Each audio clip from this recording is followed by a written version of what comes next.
36. That number on the thumbnail is right. And by the end of this, you will understand why Chrysler could not manage to build more of them.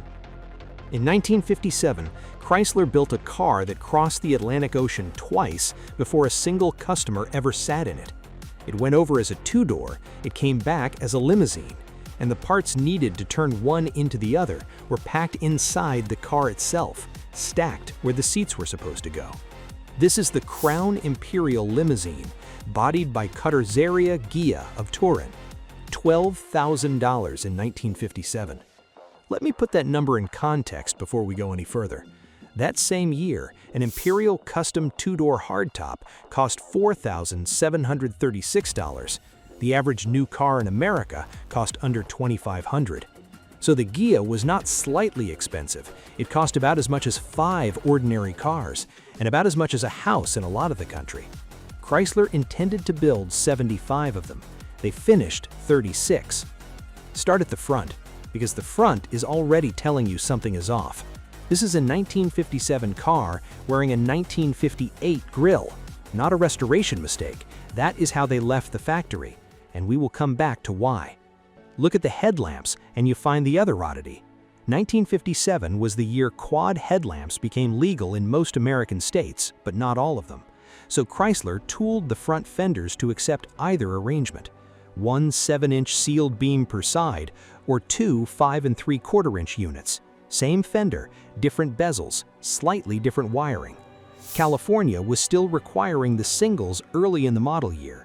The single-lamp Imperials are the scarce ones today. Under that front end sits Torsion-Aire. Chrysler put torsion bars in the front of every car it built for 1957.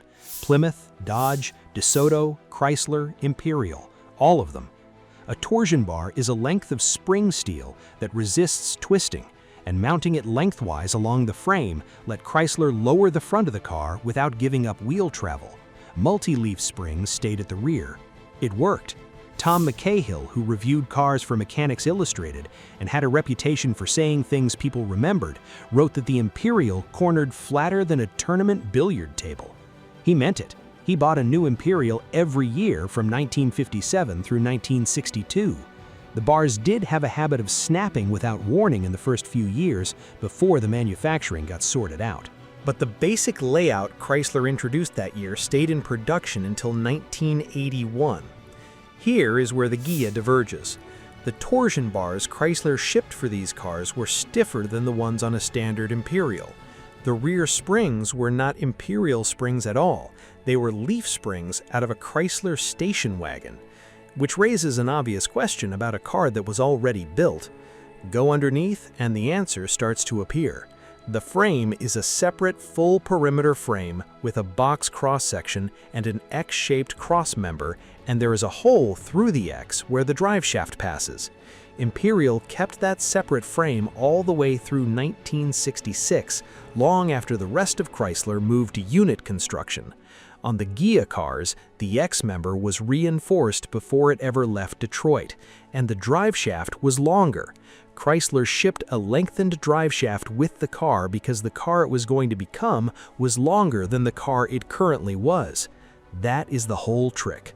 Chrysler was not sending Ghia a chassis, they were sending a running, finished two-door hardtop with a 129-inch wheelbase and packing the future car inside it. Open the doors and here is the actual manifest. 4 sedan doors, all the window glass, seat mounts, leather, and carpet. 2 air conditioning units, the lengthened drive shaft, the stiffer torsion bars, the wagon leaf springs, and a dashboard already wired. Ghia's job was to cut the car apart, stretch it, and put all of that back in. The finished wheelbase measured 149.5 inches.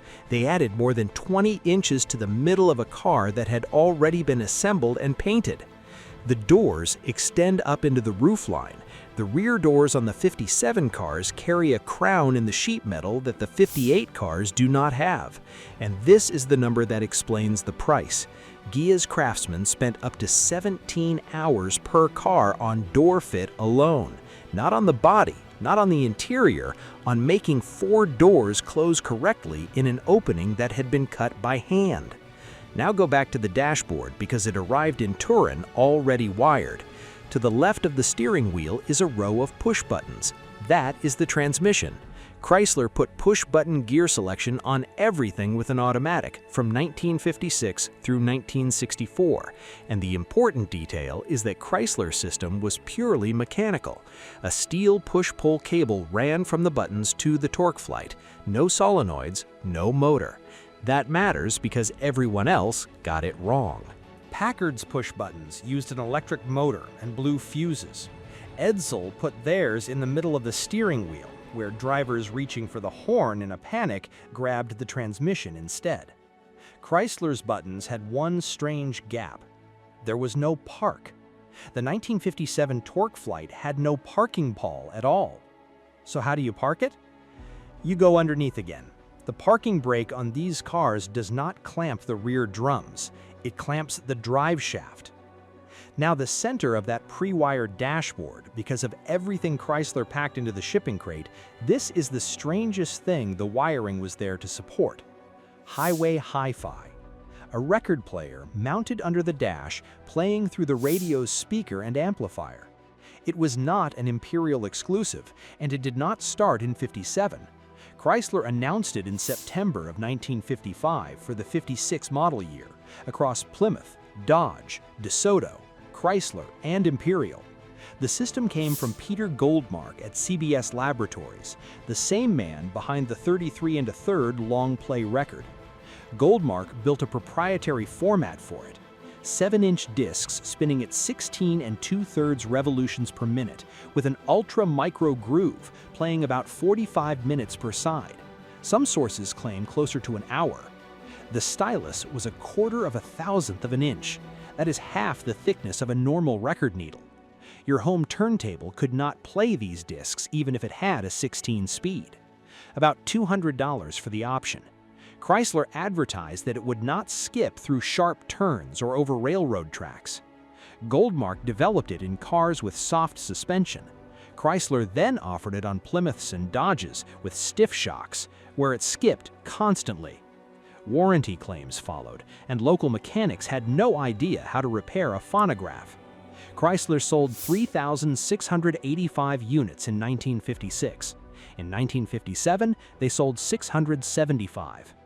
The option was effectively finished after that, which is a smaller version of the same problem the car it was sitting in had.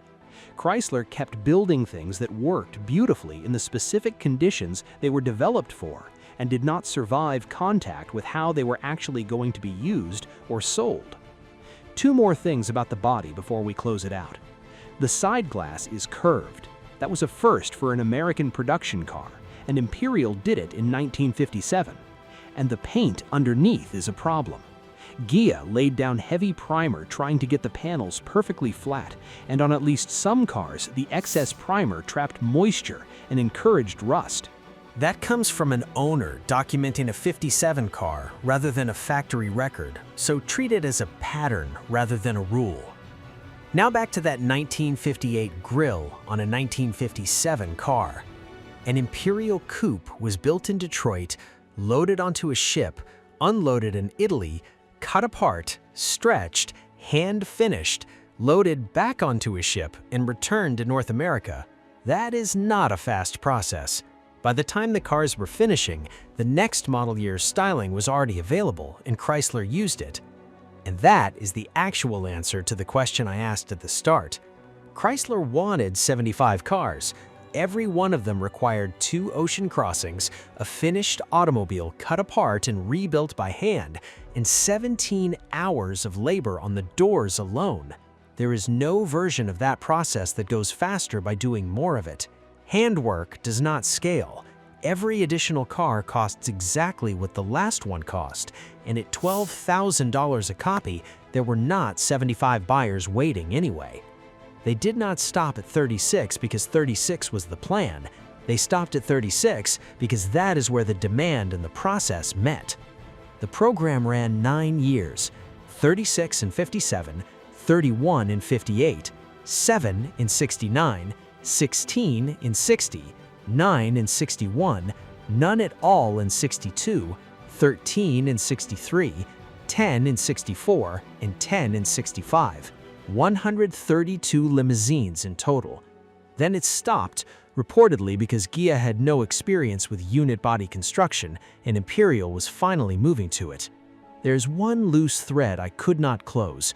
One club archive claims Chrysler set aside 50 Imperial two-door hardtops for Ghia to cover 57 through 59, but 74 limousines came out of those 3 years. That leaves 24 cars unaccounted for. I could not verify it against anything primary, and I would like to know the answer. Here is what I keep coming back to. Chrysler did not build 36 of these because 36 was exclusive. They built 36 because they wanted 75, and the process beat them. 2 ocean crossings, a car cut in half, in 17 hours to hang 4 doors. The build sheet on one of these lists an Imperial. What actually got delivered was assembled on 2 continents. The information in this video was gathered from the sources shown on screen. As always, you can find the sources in the Google Doc linked in the description. I recommend checking them out for more details. If you enjoyed this video, feel free to subscribe and click on the recommended video that appears on the screen. It is all about the rarest dealer-built muscle cars ever sold, including cars that were modified before the customer ever took delivery. Otherwise, I will see you in the next one.